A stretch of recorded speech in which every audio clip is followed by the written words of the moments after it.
attacked Hezbollah, while the head of Hezbollah, whom I have known about, and I've worked against Hezbollah, and I worked with Hezbollah, is going to fight the Israeli army. And this is what they don't want me to say to you. That's why I can't go on the internet. That's why they won't allow me to publish a lot of things. But they clearly signaled that they're going to war with Iran. Well, sure, let me be clear, and I'm glad we got you on. They're like picking people up that are guests on the show now, the FBI is. I mean, I know you've been called in to federal court as well about the show, but this is getting serious.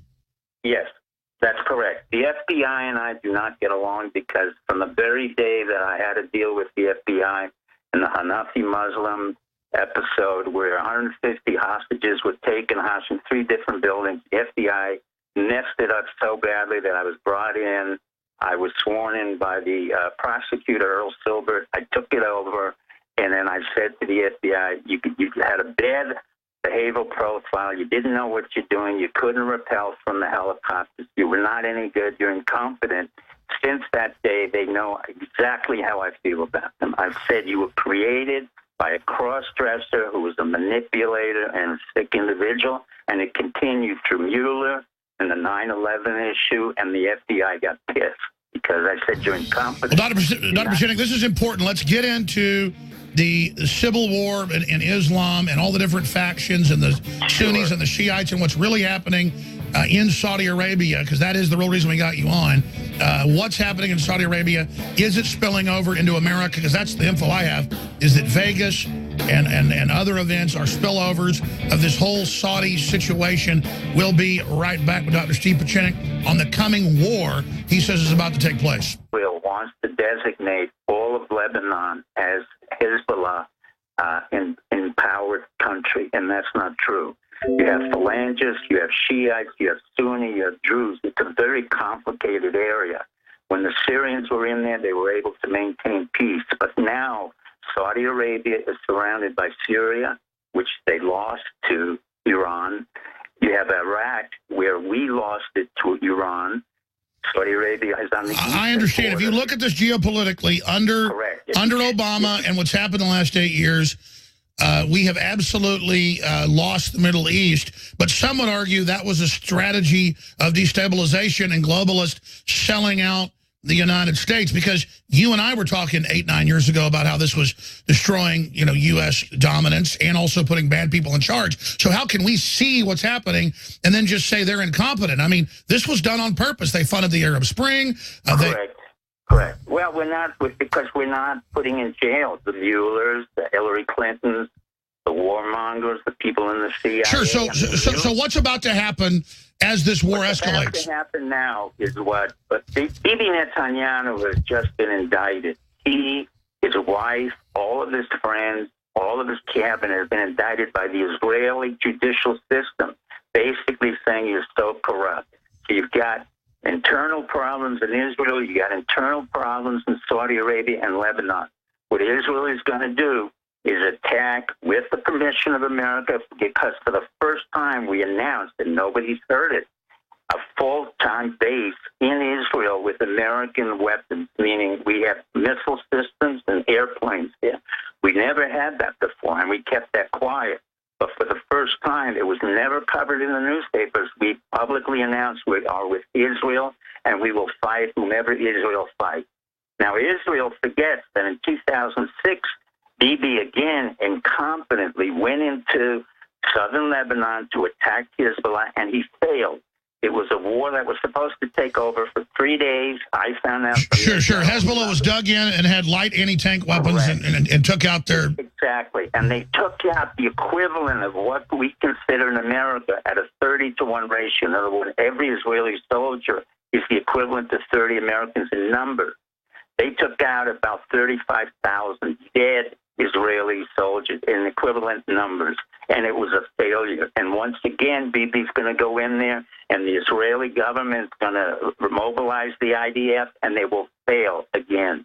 This time, Hezbollah is fully armed, and more importantly, the Hezbollah fighters are part of the Lebanese army. They're no longer terrorists. It's nonsense to consider them terrorists. Well, the bigger issue is now, as you said, those corridors have been open now with the ongoing wars in that area. And so The Iranians have brought in their Revolutionary Guard and heavier weapons, reportedly. So this could get really, really bad fast. It's going to get nasty. And it's not only going to get nasty, it has no legitimacy on our part. We have no national security interest in the Middle East with regard to Iran. Iran has done nothing to us. Well, let me ask you this. Who do you think's advising? You really think Trump is listening to Kushner? Yes. No question about it. Well, I've learned in the last couple of months, Trump's really turned on Kushner. And again, I don't like even getting in the middle of this. I don't even like knowing this stuff. But you see it in the news now, but I knew months ago that Trump is very angry at Kushner over... He may be. I have no qualms about that. But what I'm saying to you, and you're right on many things, but Roger Stone said this well into 2 months ago, that there would be an impending war in the Middle East. He never elaborated. Now, what I'm saying when I came back on, number one, they want to make sure I don't get on the internet or video. This is not by accident. This all happens intent. No, I understand. Well, then let me ask you this. We'll come back to the next segment. You can talk about whatever you want. Yes. What do you make of blowback and information on Vegas and this mental patient tried to kill his command? They put him in a mental institution. He escapes. They don't file the paperwork that he's not allowed to own a firearm. I mean, this whole thing smells. Yeah, but this is where you and I may differ. It, again, has the footprints and the heavy footprints of the FBI all over it, because every time you look at one of their profiles, it's the same dynamic with Sandy Hook. The guy was mentally ill, he escaped, and then they blow up the building and make sure there's nothing left. This is the incompetency of what I consider to be a Stasi. Sure. What do you make of the Sandy Hook, Adam Lanza documents the FBI released? It was nonsense. They had to overcome what I was saying and you were saying, because I knew very well that the psychiatrist whom they hired at Yale was just paid off. I know, but it's in the new documents that Lanza was working with the CIA.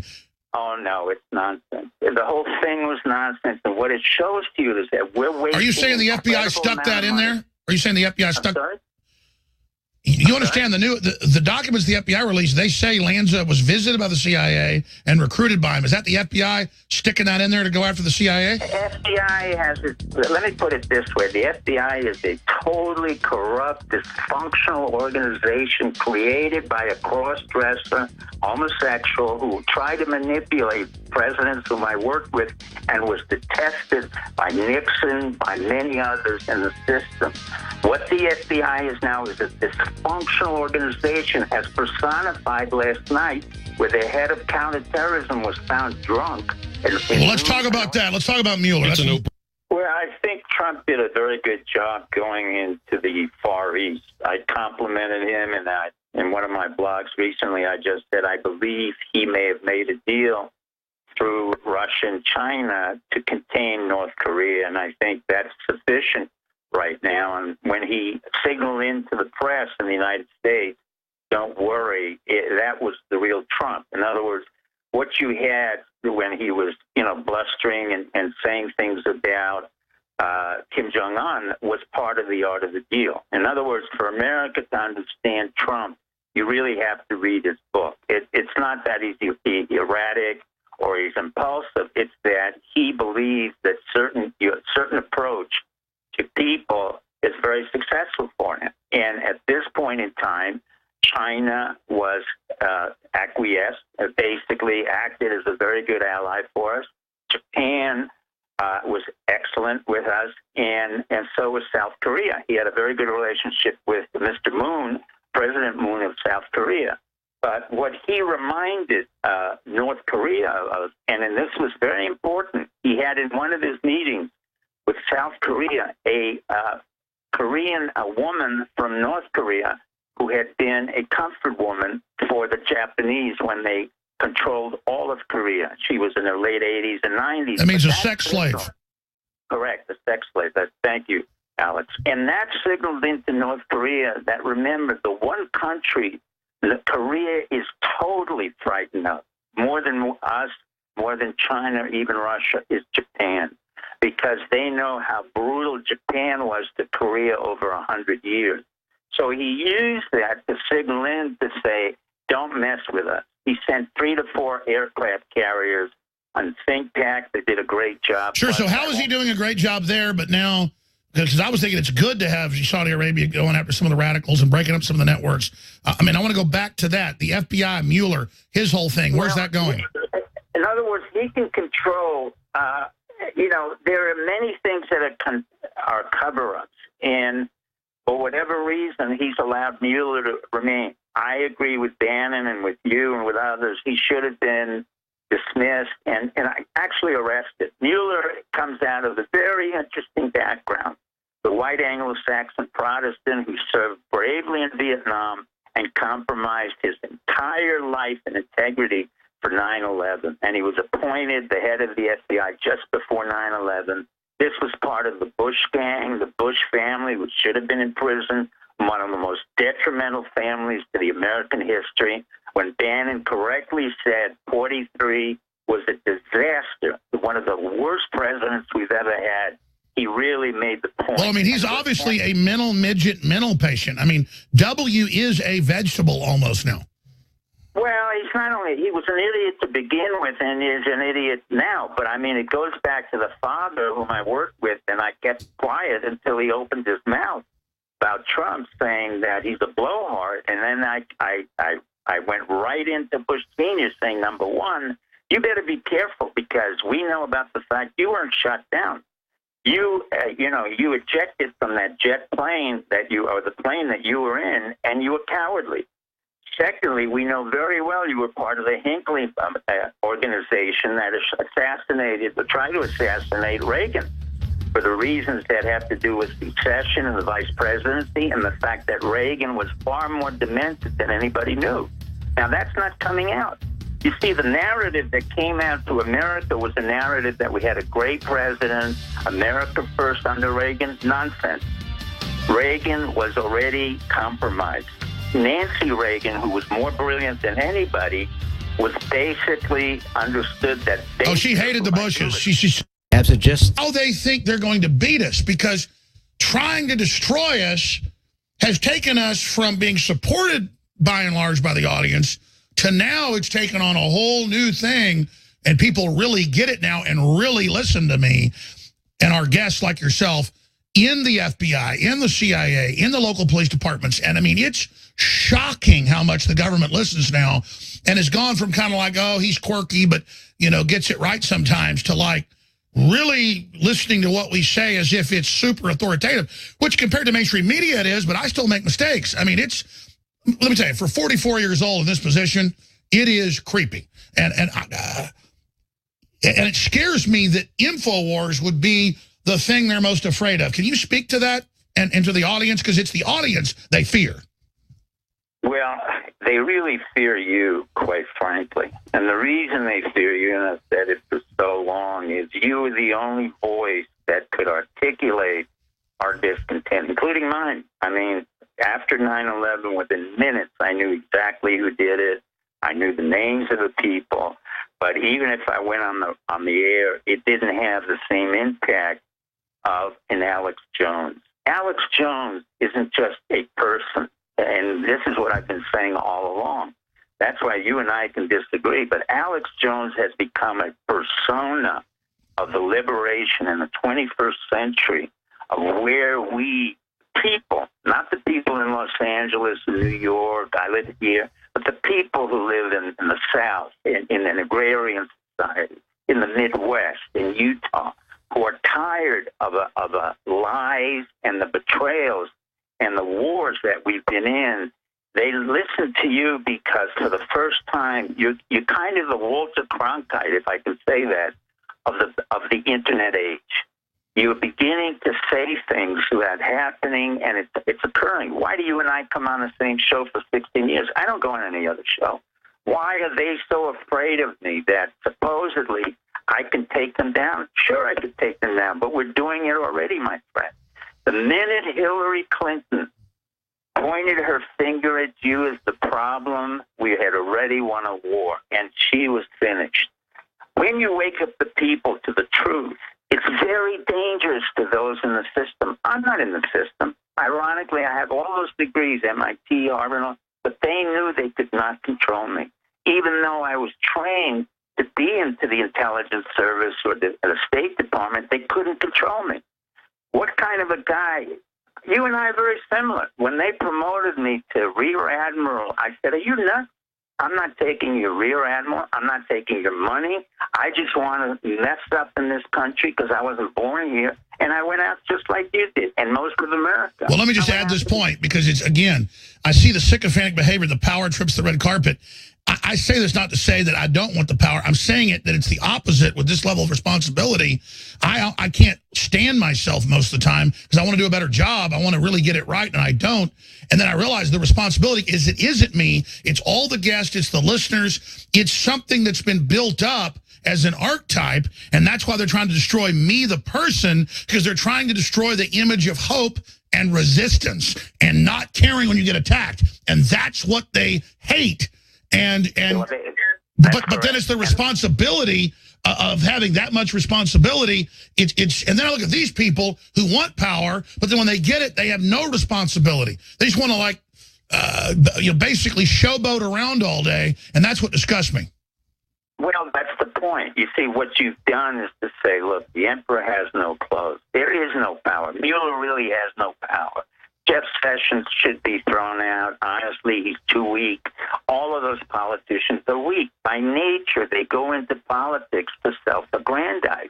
You don't go into politics to, if you want to build a company or you want to build a radio show or you want to write novels. You go into politics because you want to self-aggrandize and manipulate, but you're not that good at it. So you have 80-year-old Dianne Feinstein, you have 80-year-old McCain, and it's become a joke.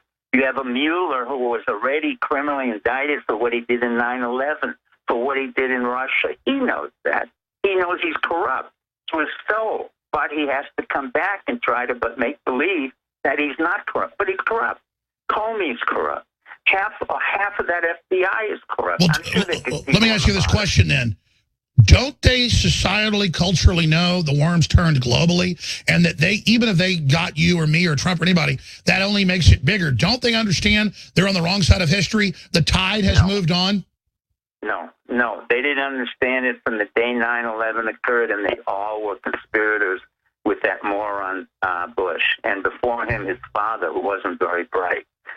So you have a moronic family where Neil and Marvin create the SNL crisis in Maryland. Then they come back and create the same crisis, 2006, with the banking crisis. So what you have are idiots repeating their same activity until nobody takes them out or nobody arrests them. Why do they have so much power? Because Prescott was the main lawyer when Nazi Germany failed and did get a lot of the money. It's been rumored to be in the trillions in today's numbers. I mean, is that really, did you ever, no, that's all super classified, but did you ever come across them and the Nazi money? Yes. Well, the issue of Prescott is he was not a very bright man. He was a man who was kind of the toady for Brown and Harriman Company. The major man there was Harriman, governor. He was far more... No, I understand what I'm saying. After World War II, the word is they got the keys of the kingdom. That's correct. So did Allen Dulles and his brother, all of whom worked for the Nazis, all of whom allowed the factories to go on, all of whom... Well, I mean, as we know, the Kennedys were basically Nazi agents. Correct. Let's come back in 70 seconds and talk about that with Dr. Steve Pieczenik. Then I'm going to get into tons of news and a bunch of incredible clips in the third hour. It's going to be a must listen, folks.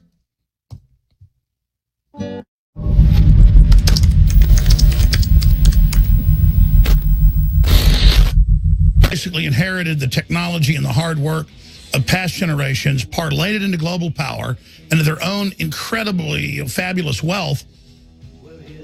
And then they had to hate America while they were using it and sucking it dry. And they put operatives in who hated America because if you're going to be willing to sell out your own countrymen, well, then you've got to have some type of inherent hatred for them. And so there was a process of people getting more and more extreme in the globalist structure, hating their own cultures, hating their own nationhood, hating their system, because it's hard to get enough sociopaths who'll just do it to be mercenaries. You've got to get enough people that actually hate the country because they believe it. And that's why you get the SJW, liberal, anti-America, anti-Christian, anti-God type brainwashing. Now, there was a photo a few weeks ago of Lady Gaga with 5 of the past presidents, and 4 of those presidents the next week, Bill Clinton, George W. Bush, George Herbert Walker Bush, and Barack Obama all came out scripted calling President Trump different names. Jimmy Carter said what's happening to the president's wrong, and he's actually doing a pretty good job, and the election was stolen, Hillary stole it. Then you saw Donald Brazil come out and say that and say, hey, Seth Rich was killed politically, we should investigate. This shows civil wars within the power structure. But it shows the disconnect of people still running things. They would think having the unpopular former presidents come out against Trump, and that would somehow hurt him. Then they come out with more fake polls, just like they did during the election. Trump's up at 65%. So again, what's crazy is to see the old so-called elite, these corrupt folks that hijacked our country and then hated it at the same time, just classic projection, ruling over the nation, running it in the ground. It shows their fundamental disconnect. It's theirs. They had it. Why run it in the ground? I mean, Trump's not even perfect. He doesn't want to run this beautiful horse into the ground. Why not put it out for stud and free the whole planet? Again, it's the pissant. It's what I call privately the chicken you-know-what dimension. The chicken SH you-know-what dimension. I'm coining that term here. It's a private term I've had for years. They just want to screw people over and not have prosperity and weaken the host because they just have such bad instincts. They're just so mentally ill. I don't have a psychiatry degree like Dr. Steve Pieczenik, and I haven't run, mental institutions like he has. I just use my own lay terms to describe the false delusional smugness of a moron like George W. Bush, who looks like an elf that's had a lobotomy. So just in closing, what does it telegraph? Am I wrong or am I right? That they think attacking Trump makes them strong, and they think fake polls make them strong, and you really study them, it's true. They're living like a creature that stole something else's shell. They didn't produce the shell. They just moved into the ruins of civilization and then believe they are civilization, but also are threatened by the shininess of the ghost of the Renaissance. They're just losers. You articulate very well. Let me just say, you picked the right president. I worked with Jimmy Carter. I wasn't always in agreement. The one thing that Jimmy Carter did have, he was a Baptist. He was a Christian, a Christian who believed in the faith. And one other thing he did, the only president of the United States who got rid of 4,000 CIA operatives. I can't tell you how important that is. He got rid of 4,000 of them and said, we don't need them. And guess who he put in? He put the #1 admiral at the Naval Academy, Stanfield Turner, who I worked with, to be the head of the CIA. And Jimmy Carter is the only president who has made peace in the last 50 years in Israel. Sure, but my question is, why is he the only one to break with the other presidents in a concerted attack on Trump? One, he's a Baptist. Number 2, he was highly educated at the Naval Academy. He knew our history. He was governor. Well, sure, he's a nuclear physicist. He's a nuclear physicist. But what I'm saying is he had his problems, and I didn't. But he was manipulated. I agree. But what does it signify that he basically came out and backed Trump? All the others came out against him, thinking. Because he understood that the problems of a presidency isn't just about the rhetoric. What you had, and also he didn't come out of the CIA.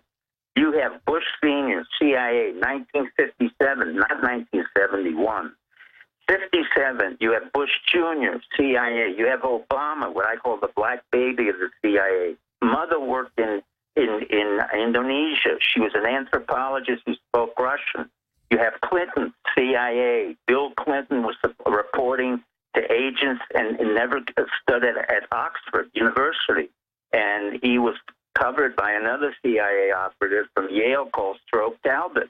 So you have this insidious organization, 2 of them, the FBI and CIA, that work in the dark and really are not effective for American democracy. What Carter did was to clean out the CIA and literally put it into the military structure, which is what we had hoped to happen here. But I'm hoping, and maybe that's where I'm really angry with, is that we don't continue to go to war. Trump said we won't go to war, and I believe him. We didn't go to war in North Korea, and hopefully we don't. But he's being manipulated into it because he's still being ignored by a lot of folks. Correct. You're more and more being proven right about Kelly. I mean, you kind of really jumped on me because I mean the news was saying Kelly was. Not only that. Let me explain something. It's not about being right or wrong. You and I will never disagree about that. What we have to understand, it's really the emphasis on this syllable. In other words, what is important at a particular time? You and I are in the right place. We're both being attacked.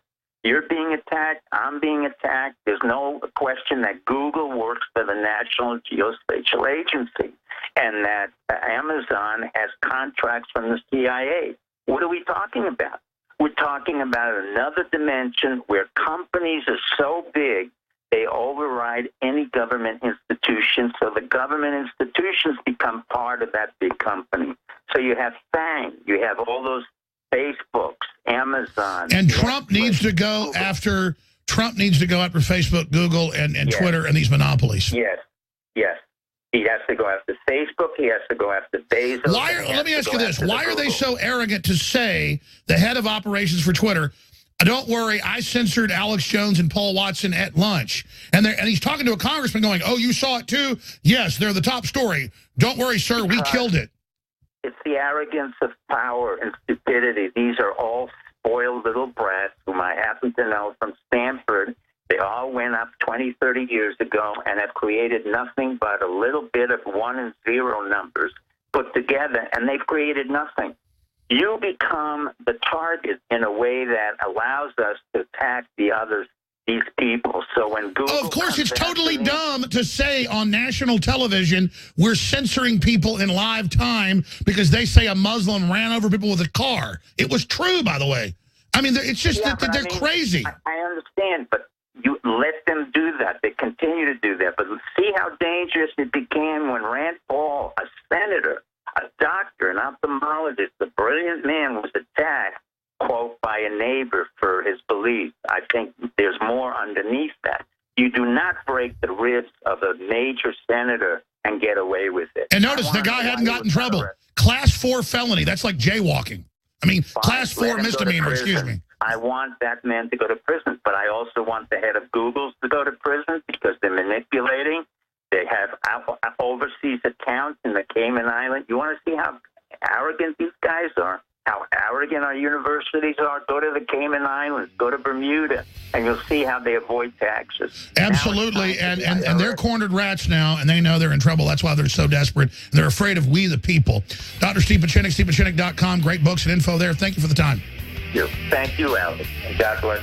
When we come back, the former president of Facebook admits it is a psych warfare operation to literally depress you and enslave you. You're going to see the video on the other side. I'm Alex Jones. Please spread the live links to the show. Earlier this year, when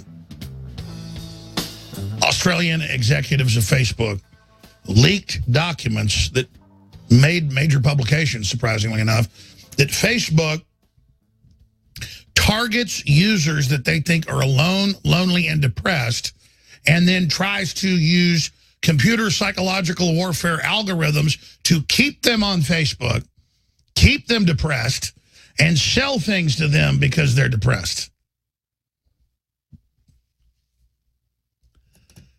Now, I've said that for years. You can see the models of all this. And this headline of the London Guardian, if you understand this, you understand everything. Ex-Facebook president Sean Parker, site made to exploit human vulnerability, to make people depressed, to target children, to target people that are alone.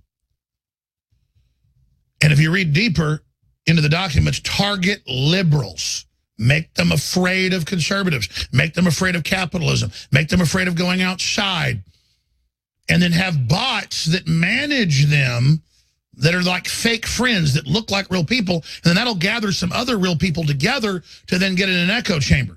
See, I learned a lot about them, what they would always accuse me of. Jones is an expert in deception. He gets an echo chamber going, and then he wants the dumbest followers, and he targets them, and he tries to make them scared. And I'm like, I'm trying to empower people. I'm trying to get them to take action. I'm trying to build a better world. Because I'm not exploiting human vulnerability. I'm trying to show you vulnerabilities, and I'm trying to exploit in a good way massive human expansion for myself and my children.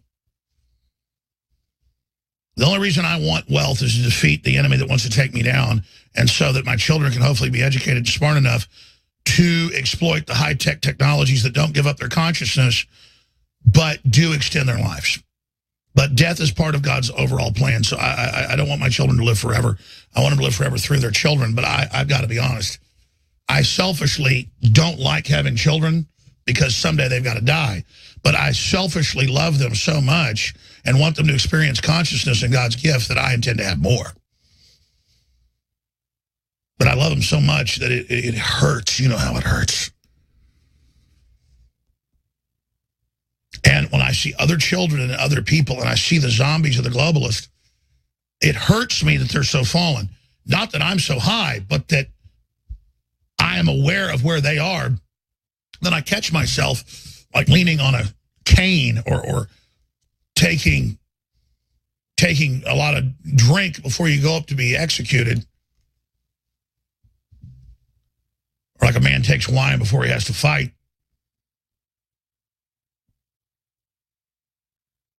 That they're so absolutely destroyed and fallen. And I'll lean on kind of getting evil sometimes in private life and giggling and snickering at the enemies, how twisted, how hunchback spiritually, how pathetic they are. But then I see that's a human that fell completely. And I catch myself being dominant above them and being awake and being light years ahead of them, even though I'm pathetic compared to God's great consciousness. And I just can't take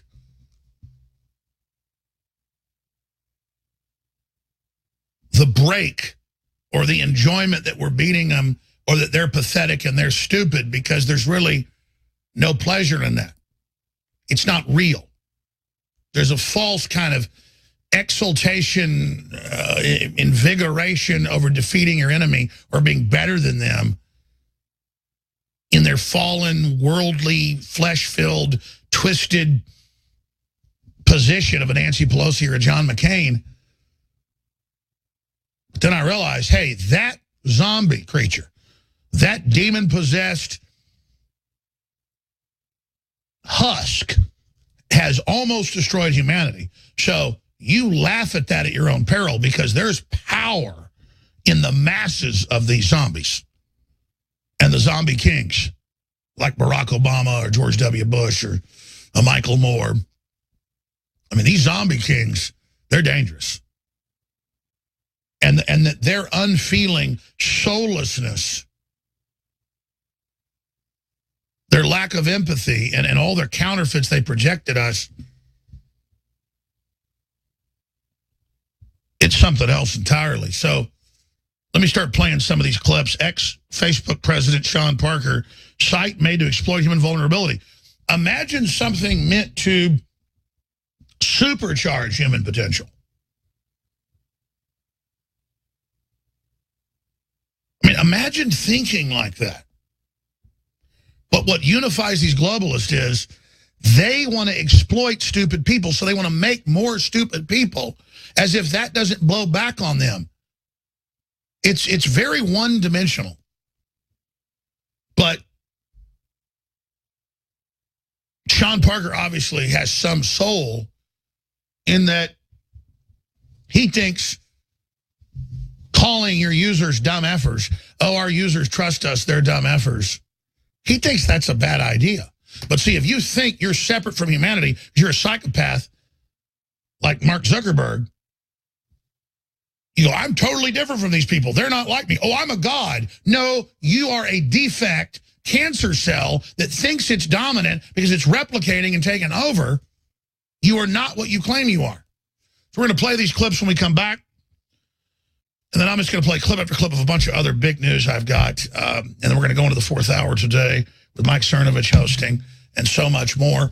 We concluded the 34-hour live transmission last night at 6 o'clock But we're live here now 10 hours a day from 8 a.m. until 6 o'clock at night. We have some other live broadcasts as well. So more than 10 hours a day. And thank you all for your support. The globalists, the big tech companies admit they're censoring us in live time because we told you there was a truck attack last week. And then a prominent imam had warned the mayor about it on Fox News. And it was all true. But they, on national television, said that, oh, don't worry, we blocked that story. We're not going to let our viewers see that because, quote, it might upset them. We want you